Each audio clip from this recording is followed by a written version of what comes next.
예. 작동하는지 제가 한 번은 보고 싶어요. 전기를 생산하는 게 아니고 전기를 소비해요, 여기서. 1년에 유지하는데 20억 정도 든다고 하고 철거하는데 비용이 대략 120억 정도 든다고 맞습니다. 하던데 그러니까 길게 보면 굳이 보를 유지할 필요가 있을까 싶어요. 청문회 준비 기간에 예예예. 환경단체 분들을 만났어요. 예예. 근데 그분 중에 한 분이 이제 여기 농성 중이라고 맞아요. 하더라고요. 맞아요. 그래서 제가 예. 장관이 되면 청문회 통과하면 예. 달을 넘기지 않고 오겠다고 약속을 해서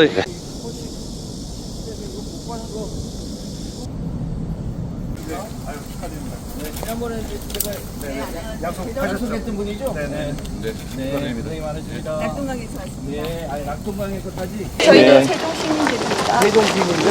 네. 어쨌든 약속을 지켜주셔서 감사합니다, 선생님. 네. 지난 16일부터 닷새간 전국에 200년 만에 한 번 내릴 물폭탄이 쏟아졌습니다. 괴물 폭우에 주민들은 목숨을 잃었고 이재민들의 피해는 회복하기 어려울 정도로 참혹합니다. 지금 많은 지역에서 주민들과 시민들이 현재 애쓰고 계시죠.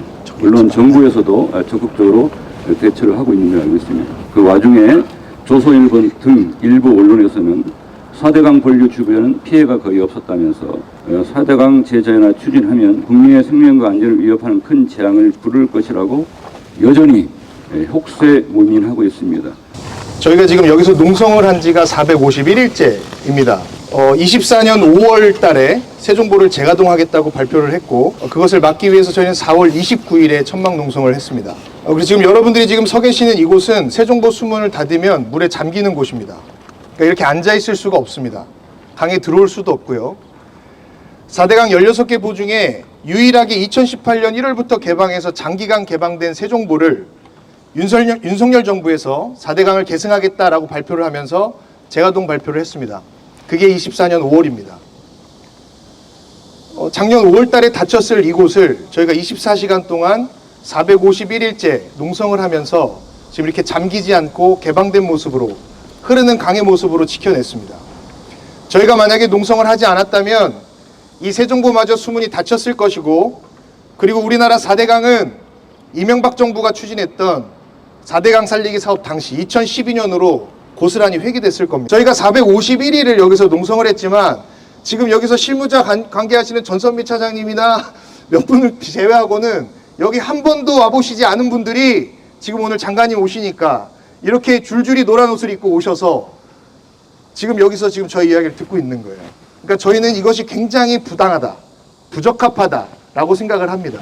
그래서 실질적으로 문재인 정부에서 4대강 재자연화를 추진했다가 윤석열 정부에서 고스란히 4대강 부활을 꾀했던 자들, 그 정책을 추진했던 자들, 거기에 대해서 분명하게 관계를 파악하셔서 문책하셔야 된다라고 생각을 합니다.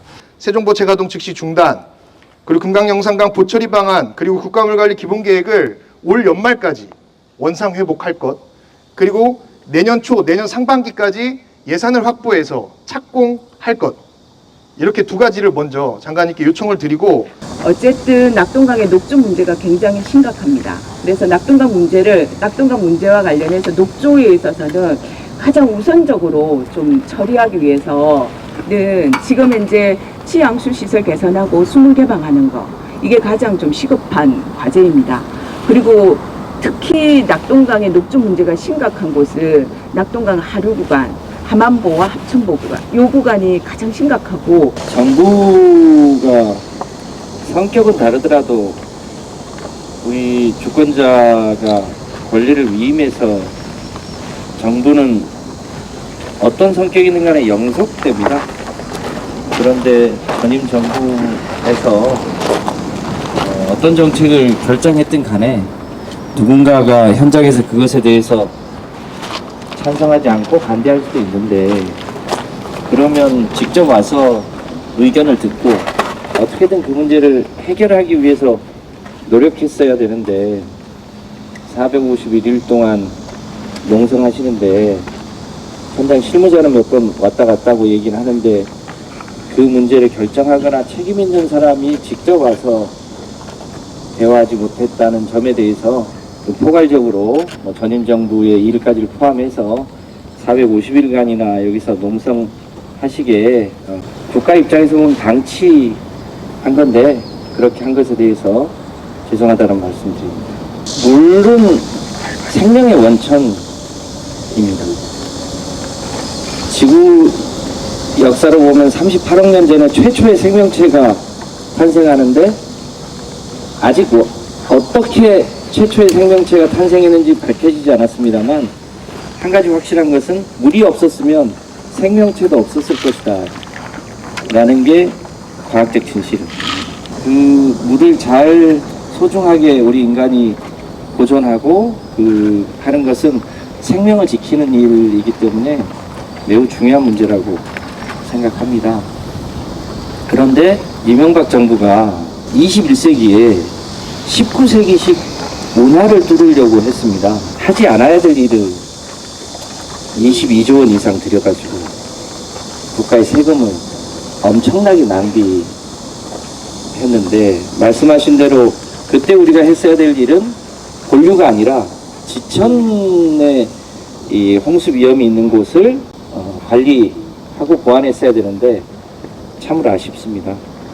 이재명 정부가 대통령 선거 과정에서 국민들하고 한 약속이 있습니다. 4대강을 제자연화하는 일을 하겠다. 그리고 그 원칙은 물은 생명의 원천이고 그 물은 특성상 흘러야 합니다.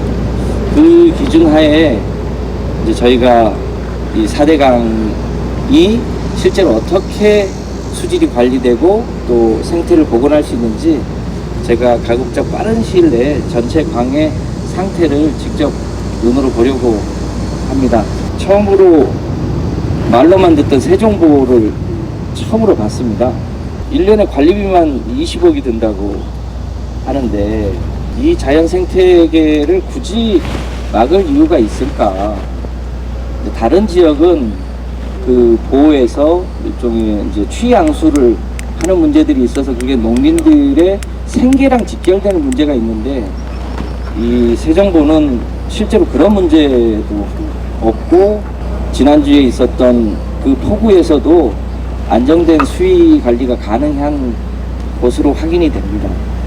그런 성격을 감안해서 제가 오늘 처음 봤습니다만 보호의 재가동을 중지한 건 사실상 오래됐기 때문에 이것은 유지하면 되는 문제인 것 같고 이 보를 어떻게 할 거냐, 그러니까 보를 그대로 두고 개방만 할 거냐 아니면 철거할 거냐, 이 문제는 제가 돌아가서 이건 저 혼자 정할 수 있는 일이 아니니까 그러니까 이 전문가들하고도 좀 상의하고 이 공약을 하신 대통령님하고도 상의하고 보고하고 그리고 이제 최종적으로 결정을 할 텐데 가급적 시간을 길게 끌지 않고 결정할 수 있도록 하겠습니다.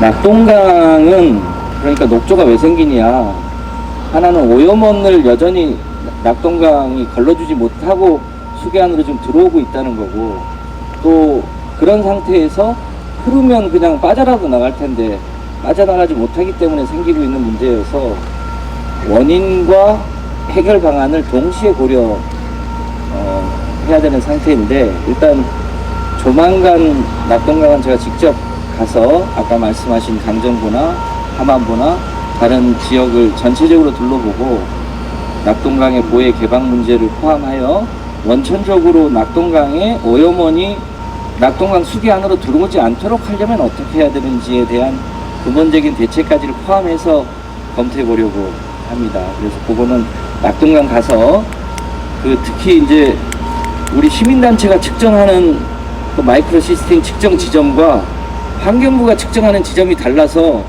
시민단체에서는 엄청나게 많다는데 환경부는 기준치 이하라고 해서 입장차가 좀 있는지도 모르겠습니다.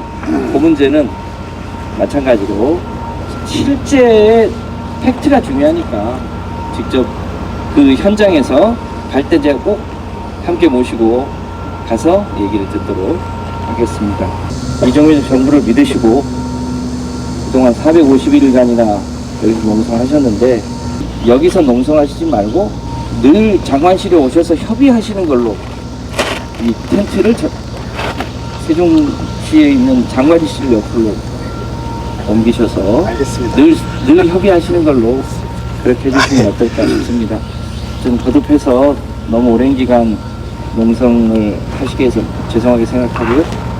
물이 흐르고 이 생명의 원천이 우리 인간의 탐욕 때문에 훼손되지 않도록 함께 이재명 정부와 함께 노력했으면 좋겠고요. 앞으로 자주 찾아뵙도록 하겠습니다. 네. 그렇게 얘기합니다. 금강이 낙동강이고 낙동강이 금강이다. 이렇게 하고 있기 때문에 함께 있기 때문에 이 문제가 좀 이번에 논의하시면서 모든 문제가 함께 좀 결정이 됐으면 좋겠다. 장관님의 의지를 가져주신 만큼 저희도 이 산해강 사업을 끝내야겠다는 의지로 저희 2,000방 농성 이어왔고 저희 선배들도 그 운동을 이어져 왔거든요. 저희는 이재명 정부의 효능감을 느끼고 싶어요. 장관님께서 의지를 가지고 이 이명박의 고리 이거 확실히 끊어주셨으면 좋겠고요. 활동가들은 장관님이 못하시는 것 같으면 저희는 싸울 겁니다. 우리가 지금 당장 여기를 접을 수는 없습니다. 아까 말씀해 주신 거에 대한 결과를 저희가 좀 들어보고 그게 타당하다고 하면 저희도 접고 싶고요. 접을 예정입니다. 우리가 낙동강하고 현장에 이렇게 가신다고 했는데 보통 이렇게 공무원들하고 같이 다니시잖아요. 근데 저희랑은 굉장히 다른 얘기들 많이 하시거든요. 지역에 계신 시민들 그리고 현장에서 싸우는 활동가들 이야기를 꼭 듣고 늘 가시면 의진이 있는데 이건 죄송한 말씀이긴 합니다만 늘공들에 가려져가지고 의지가 표현이 안 되고 자초되는 경우를 너무 많이 봤습니다. 그래서 이재명 정부가 성과 있게 여러 가지를 진행하는 걸 저희 봤고요. 저희 환경 진영에서도 그런 성과들을 가질 수 있게 의지를 갖고 실천해 주시면 좋겠다는 말씀 가능하면서 오늘 와주셔서 감사하다는 말씀 드립니다. 감사합니다. 강화! 낙동강화! 영산강화! 한강도! 섬진강도! 강문화! 이 생명의 원천 물을 지키기 위한 우리 시민사회 단체 활동가들 참 한편으로는 미안하고 또 대단하다 이렇게 생각을 합니다. 우리 어디까지 얼마나 빠른 속도로 의사결정을 할 수 있을지 모르겠지만 더 이상 농성이 길어지지 않게 의사결정을 빨리 해서 좀 편하게 철거하고 좀 쉬실 수 있도록 해야 되지 않겠나 이렇게 생각합니다. 또 오늘 일정이 되게 공주부, 백제부, 또 그 하구뚝까지. 왔을 때 한꺼번에 봐야죠, 그거. 근데 우리는 체질이 책상에서 뭘 결정을 안 합니다.